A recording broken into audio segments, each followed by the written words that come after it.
Hello students, question number 24 from JEE Main 2022, 27 June, shift 2. The question is the sum of the coefficients of all the powers of x in the binomial, all the positive powers of x in the binomial expansion of x to the power n plus 2 upon x to the power 5 to the power 7 is 939. Then the sum of all the positive integral values of n क्या होगा ये हमें बताना है. तो start करते हैं. सबसे पहले अगर मैं इसका जनरल टर्म लिखूं यानी कि इसका एक्सपेंशन ही अगर लिख ले तो कुछ इस तरीके से होगा कि x की power n plus 2 upon x की power 5 whole to the power 7 है और इक्वल टू ये हो जाएगा summation r is equal to 0 से 7 और आएगा 7 CR एंड x की power n to the power आएगा 7 माइनस r और साथ में आएगा फिर इंटू 2 अपॉन एक्स की पावर 5 और whole to the power r आएगा. इसको अगर मैं सिंप्लीफाई करूँ तो यहाँ से मुझे मिलेगा कि ये हो जाएगा summation r is equal to 0 to 7 आएगा 7 CR और x की power n to the power 7 minus r है तो 7n माइनस 7r हो जाएगा. 7n माइनस nr होगा. और बाकी जो टर्म्स एक्चुअली 2 की पावर r यहाँ से आएगा तो उसको मैं आगे लिख देता हूँ. तो 2 की पावर r और x की पावर्स को अगर ऐड किया जाए तो 7n माइनस nr तो यहाँ से आएगा और माइनस 5r आएगा यहाँ से, है ना, यहाँ से. तो माइनस हो जाएगा ऊपर जाके कुछ इस तरीके से. अब बस अगर इसको एक्सपैंड किया जाए तो एक्सपेंडेड फॉर्म में कोफिशिएंट्स का सम लिखा जाए तो सबसे पहला जो कोफिशिएंट आएगा वो आएगा 7C0 इंटू 2 आएगा, सॉरी 2 की पावर 0 आएगा. फिर नेक्स्ट आएगा 7C1 into 2 to the power 1 आ जाएगा. अगर मैं सबके, है ना, क्यूमुलेटिव सम ऐड करते जाएं क्योंकि इसने कहा है कि sum of the coefficients of positive powers of x जो है वो 939 है.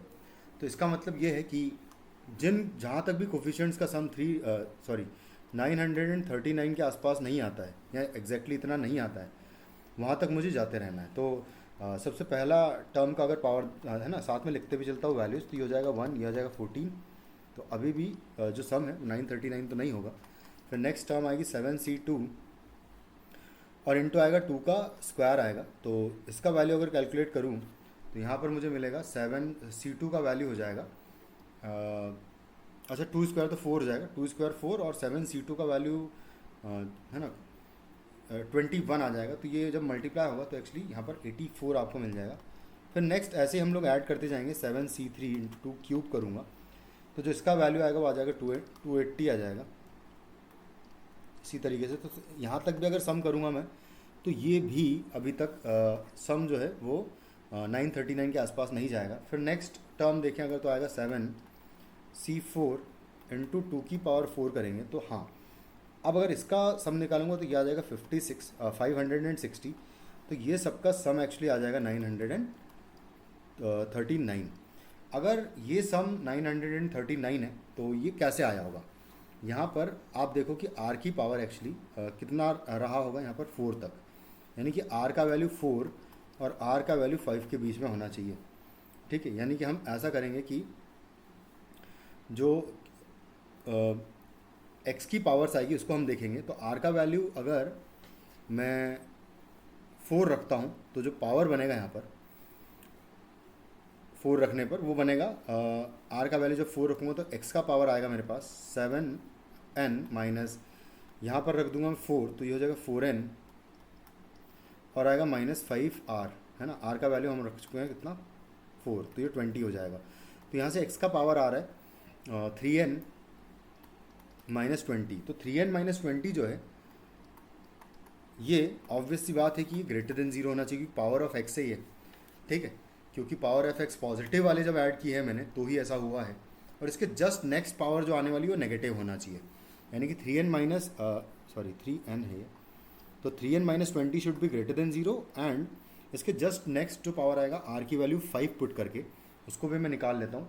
तो जब मैं r की वैल्यू 5 पुट करूँगा तो मुझे पावर मिलेगी 7n माइनस 5n एंड आएगा यहाँ पर माइनस 25. तो इसको कैलकुलेट करेंगे तो 2n माइनस 25 आएगा. तो हाँ, तो ये बात भी है कि 2n माइनस 25 का वैल्यू नेगेटिव होना चाहिए. क्योंकि इसके जस्ट नेक्स्ट पावर नेगेटिव होने हो जानी चाहिए, तभी तो मैं सिर्फ पॉजिटिव पावर्स का ही एडिशन देखूंगा। तो पॉजिटिव पावर्स का एडिशन जो है 939 आ जाएगा। इसका मतलब ये हुआ कि यहाँ से n is less than 25/2 and यहाँ से निकालूंगा तो n ग्रेटर देन 20/3 आ जाएगा। तो 20/3 से लेके 25/2 तक सारे नंबर जो भी आ रहे हैं वो n की वैल्यू पॉसिबल हो सकती है। तो 20/3 को देखें तो ये 6 पॉइंट समथिंग हो रहा है, यानी कि n की वैल्यू 6 हो सकती है, 7 हो सकती है। अच्छा ये कितना हो रहा है, ये आ रहा है n should be less than 12.5 होना चाहिए। तो 6, 7, 8, 9, 10, 11 एंड मैक्सिमम 12 हो सकती है। तो ये सारी नंबर ऑफ वैल्यूज है ना, ये सारी वैल्यूज हो जाएगी n की।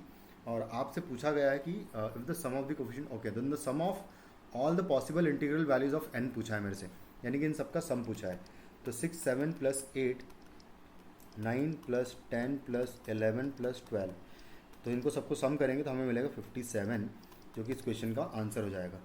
So the answer of this question is 57। Thank you.